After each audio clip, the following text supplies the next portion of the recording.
साथी welcome to my YouTube channel. हजुरहरू सबैजना सन्चै हुनुहुन्छ होला के अरे, म पनि सन्चै छु साथीहरू। अनि के गर्दै हुनुहुन्छ, कस्तो हुनुहुन्छ? हजुर जस्तो सुकै अवस्थामा भए पनि खुसी हुनुहोला, सुखी हुनुहोला। खुसीका सुखीका साथ मेरो भिडियोलाई पनि अन्तिमसम्म हेरिदिएर साथ दिनुहोला साथीहरू। अनि नयाँ साथी हुनुहुन्छ भने मेरो भिडियोलाई हेरेर लाइक कमेन्ट सेयर सब्सक्राइब गरिदिनु होला। भने पुरानै साथी मसँग जोडिनु भएको साथी हुनुहुन्छ भने मेरो भिडियोलाई अन्तिमसम्म हेरिदिनु होला, लाइक कमेन्ट गरिदिनु होला है। यो हो साथीहरू मेरो दिउँसोको नास्ता, करेन्ट चाउचाउ अनि अन्डा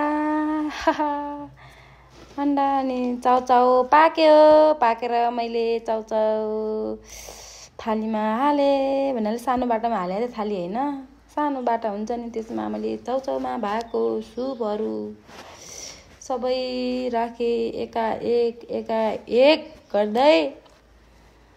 अनि त्यो सस पनि राखेँ। हेर्नु न, त्यो लास्टै असर गर्यो नि साथीहरू। म धेरै खान्न चाउचाउ, अन्त चाउचाउले त गरायो मलाई 2 दिनसम्म। हिजो खाएको आजसम्म त्यस्तै पेट अलिक पोलेको छ के। फेरि सस पनि मैले एउटा नुनभरि एउटा चाउचाउको मात्रै राखेको, यो ससभरि 2टै चाउचाउको राखेको। क्या पेट पोल्यो भने साथीहरू। अनि त्यो के मसला जस्तो थियो कि र यो पनि खासै थाहा छैन मलाई। त्यो पनि राखेँ, 2टै राखेँ त्यो पनि होइन। अनि मेरो काम फेरि हेर्नु न,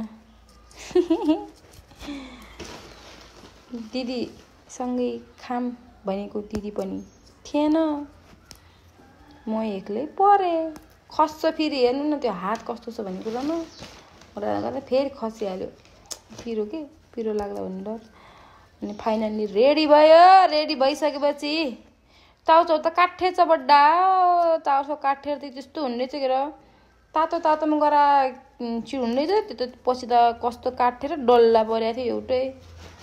त्यही पनि एउटा हातले मोबाइल अर्को हातले खोल्ने गरेर गराइयो। हेर्नुहोस् के गर्नु, भिडियो खिच्नु पनि छोड्रिन्न, खाना पनि छोड्रिन्न, गाह्रो छ हेर्नु। गराउँदै जाँदा फेरि चम्चामा अड्यो। एउटा हातले काम त भयो नि, यो डल्ला फुटेन राम्ररी त।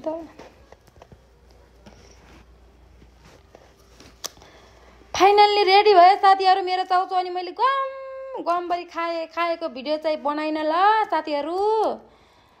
अनि भन्नु साथीहरू, तिहार पनि नजिकै आइसक्यो। कस्तो छ हजुरकोतिर तिहारको माहौल?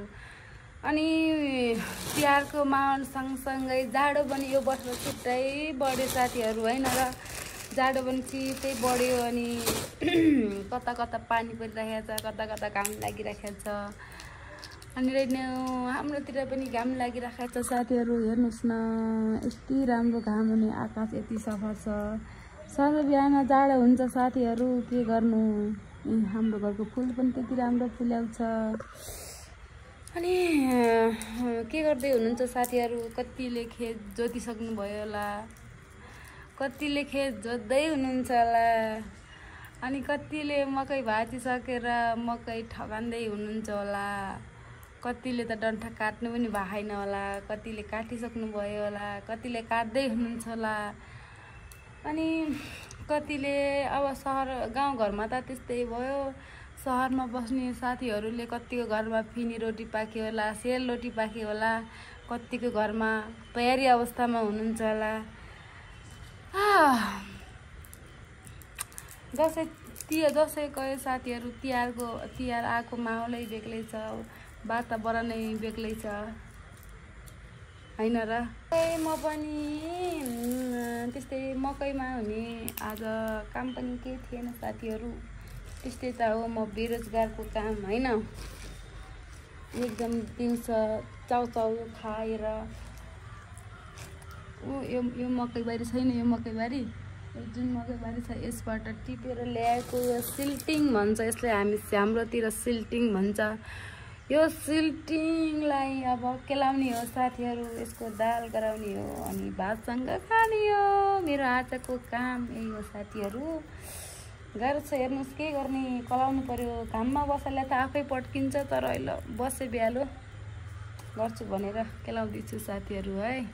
मेरो भिडियो हेर्नुहुने सम्पूर्णलाई मुरी धन्यवाद, मुरी धन्यवाद। आजको चाहिँ अरू भिडियो पनि अन्तिमसम्म हेरेर साथ दिनु होला है। धन्यवाद, बाई बाई, सी यू। फेरि अर्को भिडियोमा भेट्ने बाचाका साथ हजुरहरूबाट छुट्टिन्छु। नमस्ते।